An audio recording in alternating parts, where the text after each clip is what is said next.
شیخ رجب علی خیاط کا جملہ جو آغا علی شہرینی اپنی کتاب کیمیائے سعادت میں جو ان کے متعلق لکھی ہے کہ آغا رجب علی خیاط کہتے تھے کہ امیر المومنین سے جب یہ سوال کیا گیا کہ مولا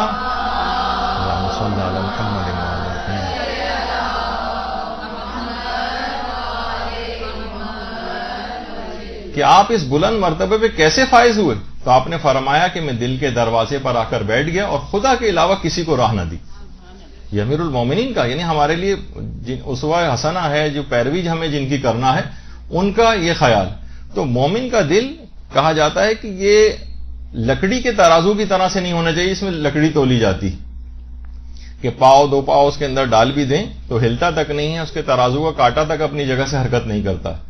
مومن کا دل تو سونے کے ترازو کی طرح سے ہونا چاہیے جو سانس لینے سے بھی ہل جاتا ہے، یعنی جہاں کوئی حرام خوشی آئی اس کے دل کو کانپ جانا چاہیے. یعنی مومن کا دل کسی لکڑی کے ترازو کی طرح سے بے حس نہیں ہونا چاہیے کہ گناہوں کی جتنی بھی حرام لذتیں وہ درآمد کرتا رہے، اس پہ کوئی اثر ہی نہ ہو. کہا جاتا ہے نا کہ ہرن کی ناف میں جب مشک پیدا ہو جاتا ہے، خوشبو، تو وہ سوتا نہیں اور کھڑے کھڑے اونگ لیتا ہے، ڈرتا ہے کہ کہیں میرا کوئی مشک چرا کر نہ لے جائے. اسی طریقے سے کوئی مومن جس کے پاس دولت ایمان، اسے بھی اتنا ہی چوکنا رہنا چاہیے کہ کوئی نامحرم اسے چرا کر نہ لے جائے جو اس کے دل کے اندر ایمان پایا جاتا ہے.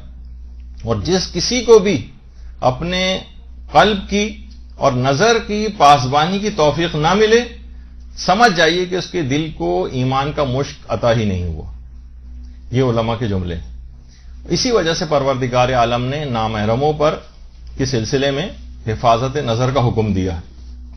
مردوں کو سب سے پہلے حکم قل للمؤمنین یغضوا من ابصارهم ویحفظوا فروجهم، یعنی مومنین کو حکم ہے کہ صاحبان ایمان، اے رسول صاحبان ایمان سے کہہ دیجئے کہ وہ اپنی نگاہوں کو نیچا رکھیں.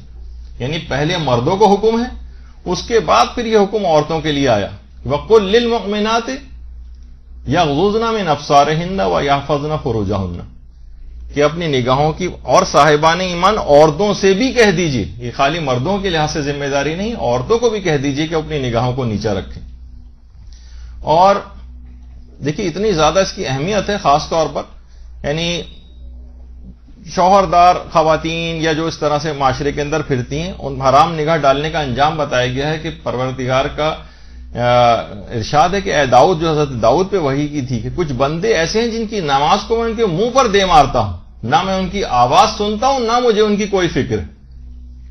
اور اے داؤد جانتے ہو کہ وہ لوگ کون ہیں؟ کہ وہ لوگ ہیں جو دوسروں کی بیویوں کو شہوت سے دیکھتے ہیں. یعنی کتنی سخت اس کے اندر تمام احادیث کے اندر اس قسم کی باتیں آئی ہیں، لیکن انسان عام طور پر ٹی وی میں آپ ظاہر دیکھتی ہیں کتنی ایسی خواتین جو اس انداز سے تیار ہو کے آئی ہوتی ہیں، زیادہ تر شوہردار ہوتی ہیں. اسی طریقے سے مردوں کا بھی حساب کتاب ہوتا ہے، جو شوہردار ہوں نہ ہوں، دونوں صورتوں میں حرام نگاہ ڈالنا تو حرام ہی ہے، لیکن اس حد تک یعنی اس کی مذمت کے پروردگار کہتا ہے مجھے پھر ان کی کوئی پرواہ ہی نہیں. یعنی گویا اگر جہنم میں جا رہے ہیں تو جائیں، میں اپنی نگاہ التفات ان کے اوپر سے ہٹا لیتا ہوں جو اس قسم کے گناہوں کے اندر مبتلا ہوتے ہیں. دیکھیے علماء یہ بھی فرماتے ہیں کہ دیکھیے پروردگار نے جتنے بھی احکامات دیے، زیادہ تر احکامات براہ راست ہیں. اقیموا الصلاۃ، نماز قائم کرو. روزہ رکھنے کا بھی حکم اسی طرح سے ہے. تمام احکامات براہ راست ہیں. لیکن جب نامحرم پر نگاہ ڈالنے کی باری آئی تو کہا قل للمؤمنین یا قل للمؤمنات، اے رسول آپ کہہ دیجئے صاحبان ایمان سے، اے رسول آپ کہہ دیجئے ان صاحبان ایمان عورتوں سے کہ اپنی نگاہوں کو نیچا رکھیں.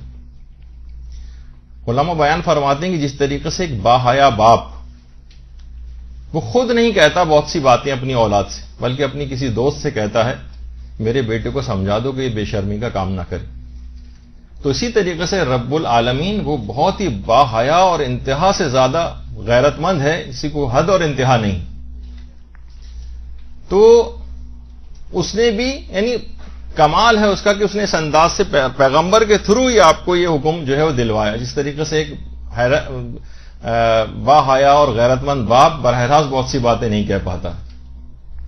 تو علماء یہ فرماتے ہیں کم سے کم یہ جو اس طرح کی جو معرفت ہے یہ کسی بچے سے ہی سیکھ لیں کہ جب بچے کو جب کوئی اجنبی کوئی ٹافی دیتا ہے تو بچہ باپ کی طرف دیکھتا ہے کہ میں اس کو لوں یا نہ لوں. جب باپ کی طرف سے کوئی اشارہ مثبت پاتا ہے تو اس سے لے لیتا ہے.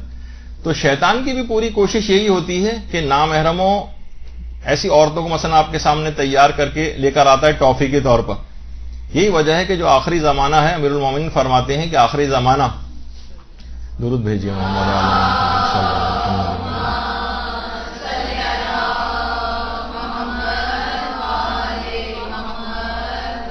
کہ آخری زمانہ بدترین زمانہ ہوگا اور ایسی عورتیں ظاہر ہوں گی جو اپنے آپ کو طرح طرح کی آرائش میں مصروف رکھیں گی، عریانیت میں مبتلا ہوں گی، دین سے بالکل بے بہرہ ہوں گی، فتنوں میں داخل ہونے والی ہوں گی، خواہشات کی طرف مائل ہوں گی، لذتوں کی طرف راغب ہوں گی، حرام چیزوں کو حلال کرنے والی ہوں گی، جبکہ وہ جہنم میں ہمیشہ رہنے والی ہوں گی. ملا یحذر الفقی کی روایت. تو شیطان اس طریقے سے سجا بنا کر، جس طریقے سے کوئی اجنبی کوئی ٹافی لا کر دیتا ہے، بالکل اسی طریقے سے.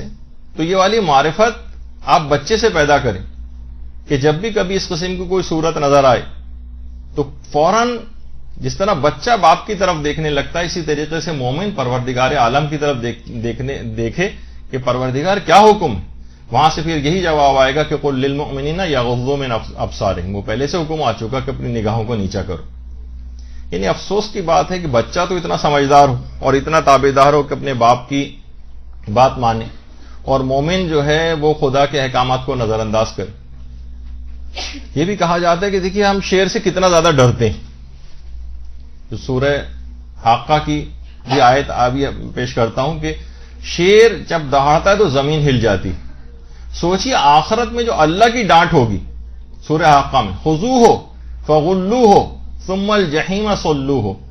اس کو اب اسے پکڑ لو اور گرفتار کر لو اور اس کو جہنم میں جھونک دو. جب یہ آواز، یعنی خود انسان تصور کرے کہ جب یہ آواز آئے گی قیامت کے دن تو کتنی ہولناک آواز یہ ہوگی. آج ہم دیکھتے ہیں کہ نفس کے مزے کے لیے سانڈ کی طرح سے ہر کھیت کے اندر جو ہے وہ منہ مارتے لوگ پھرتے ہیں، دن رات جو ہے چاہے اندر ہوں باہر ہوں، گھر میں ٹی وی کے سامنے بیٹھے ہوں، انٹرنیٹ پہ بیٹھے ہوں، ہزاروں نامحرموں کو ہر وقت بری نگاہوں سے دیکھا جاتا ہے. انجام کی کوئی فکر ہی نہیں. دیکھیے یہ بات بھی کہی جاتی ہے کہ اہل دل جو افراد کہا جاتا ہے نا، وہ ہمیشہ اللہ کے عاشقوں کو اہل دل کہا جاتا ہے. جو فانی نامحرموں کے اوپر مرتے ہیں ان کو کبھی بھی اہل دل نہیں کہا جاتا. جیسے کہ دیکھیے مکھی کے بھی پر ہوتے ہیں، مکھی پروں والی، لیکن مکھی کے پر ہونے کے باوجود اس کو پروانہ نہیں کہا جاتا پروں والا، بلکہ پروانے کو کہا جاتا ہے. مکھی کے پروں کو کبھی کسی نے پر والا تسلیم نہیں کیا کیونکہ غلاظت پر ہمیشہ گرتی ہے، غلاظت کے اوپر فدا ہوتی. لیکن پروانہ ہمیشہ شمع کے اوپر اپنے آپ کو اپنے سے بہت برتر چیز کے اوپر قربان کرتا ہے، اس وجہ سے اس کو پروں والا کہا جاتا ہے. جس طرح کہا جاتا ہے نا کہ حضرت ابراہیم علیہ السلام نے جب سورج کو اور چاند کو غروب ہوتے دیکھا تھا، جو سورہ انعام کی آیات بھی ہیں کہ جب غروب ہوتے دیکھا فلما افلا قال لا احب الافلین، کہ ہم فنا ہونے والوں سے محبت نہیں کرتے. تو علماء یہ بات بیان فرماتے ہیں کہ جو باز بادشاہ کی کلائی پر رہتا ہو وہ زمین پر رینگنے والے کیڑوں کے شکار کو اپنی توہین سمجھتا ہے، اور یہ صرف مردہ پرست گدھ ہوتے ہیں جو فانی اجسام سے چمٹے رہتے ہیں.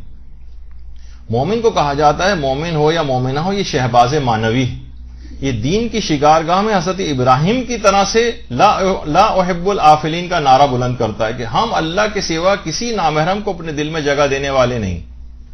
اور وہ ثابت کر دیتا ہے کہ وہ فانی سے نہیں بلکہ باقی سے محبت کرتا ہے.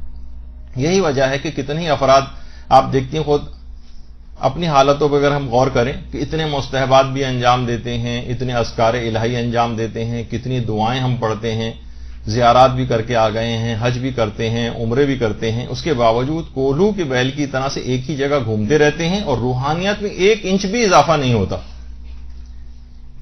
اس کی وجہ یہی ہے کہ ہم نے اپنے آپ کو جو نورانیت پیدا ہوتی ہے مسلسل ٹی وی کے ذریعے، دیگر چیزوں کے ذریعے اس کو مسلسل ضائع کرتے رہتے ہیں. جس طریقے سے آپ پانی کی ٹنکی کو فل کتنا ہی موٹر چلا چلا کے کر لیں، لیکن اگر سارے نل آپ نے کھول رکھے ہیں گھر کے تو سارا نکاسی ہو جائے گی اور نتیجتاً ٹنکی ہمیشہ خالی ملے گی. تو یہی ہمارے ساتھ مسئلہ یہ ہوتا ہے کہ جتنا بھی تقویٰ رمضان میں حاصل ہوتا ہے، محرموں میں حاصل ہوتا ہے، اذکار اور دعاؤں سے حاصل ہوتا ہے، ساری چیزیں ہم نے کھول کے رکھی ہوئی ہیں. اے سی کتنے بھی آپ چلا لیں اور سارے کھڑکیاں دروازے کھول دیں، کبھی کمرہ ٹھنڈا نہیں ہوگا.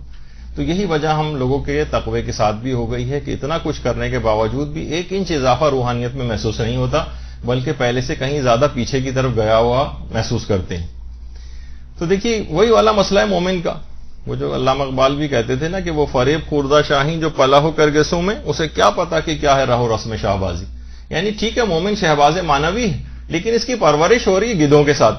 اسے کیا پتا کہ مثلا جو شہباز ہوتا ہے اس کا کیا مقام ہوتا ہے، اس کا طریقہ کار کیا ہوتا ہے. تو یہ مومن بھی ان خراب ماحول اور معاشروں میں رہ کے انہی جیسا بن گیا ہے.